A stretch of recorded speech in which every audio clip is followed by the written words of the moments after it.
Hello, friends. We're going to go over the Unit 10 test review today. I'm not going to go in depth on every problem, just kind of hit the big hitting points of each of them for you guys. First one's pretty basic, recursive problem. Just make sure you understand we have a base case. We have some sort of a recursive case that comes after that. Typically, when we see this, some value is getting closer to that base case. And then once we do hit that base case, usually things trickle up. That way up, things that can be performed are variant on the problem itself. So it depends on, in this particular one, where it looks like we're performing some sort of arithmetic on the way up. I could have you printing things. I could have you returning things. You should feel comfortable with all of those.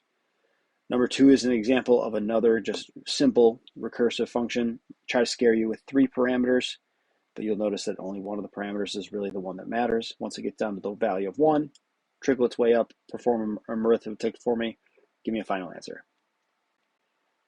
Number 3, I like to see this. This is Mrs. Denna's approach to the double recursion calls. So if you look, you'll see 2 recursive calls inside of this. She uses the tree method. And in this case, if you see it in person, you'll notice that everything on the left-hand side actually gets performed before anything on the right-hand side does. And I like to point that out because remember, everything that happens with this original call must be finished before I can move on to the second call. So it's kind of cool to see the split between how that left side and that right side work independently on their own. We should, again, feel comfortable with recursive calls and double recursive calls. With problems like these, good hints to know, modular division by 10 specifically will always give you back the last value. So you'll notice in each of these, I'm printing the last digit that's in that number. And then if you use integer division by 10, that usually eliminates that last value. So you notice that every time I fall through here, I'm actually eliminating one more value, making it closer to that base case. Should feel comfortable again with substrings, calculating those, finding those. Just usually label your indices up top here. It's good to recognize as well when print statements are happening. I think I've emphasized this in class a little bit. If things are happening first, so printing is occurring first, usually you will see these print in order on their way down. Whereas if you see this second problem, we have the print statements that are actually coming after the recursion. And this is when you see things printing typically backwards on their way up. That's a pretty standard kind of pattern that happens. Just be careful and try to recognize one of those nice, easy ways to double check your answers are correct. Number 7, I can give you guys an example of a recursive method, and you should be able to tell me the purpose of that method.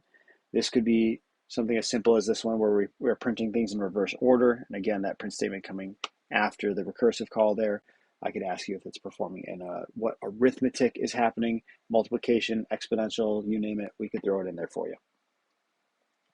Number 8, more double recursions. This is a good reminder. If you perform something once, so for example, in this one, D2, you've done all the work for it and you know what's going to happen. When you see that same exact function call again, I do not need to see the work a second time. If you want to write it out, you're more than welcome to, but I'm not going to require that from you guys. 9 and 10, I'm not too worried about. They're just more specific ones. This one had a double base case with a double recursion, just trying to throw some wrenches in the gear. And then number 10 is just more division, maybe added an extra if statement in there. So just trying to make it a little more complicated for you. And then last we did binary search and merge sort. So with binary search, the things to remind yourself of are this specific equation, where n is the number of elements that we have in the array itself.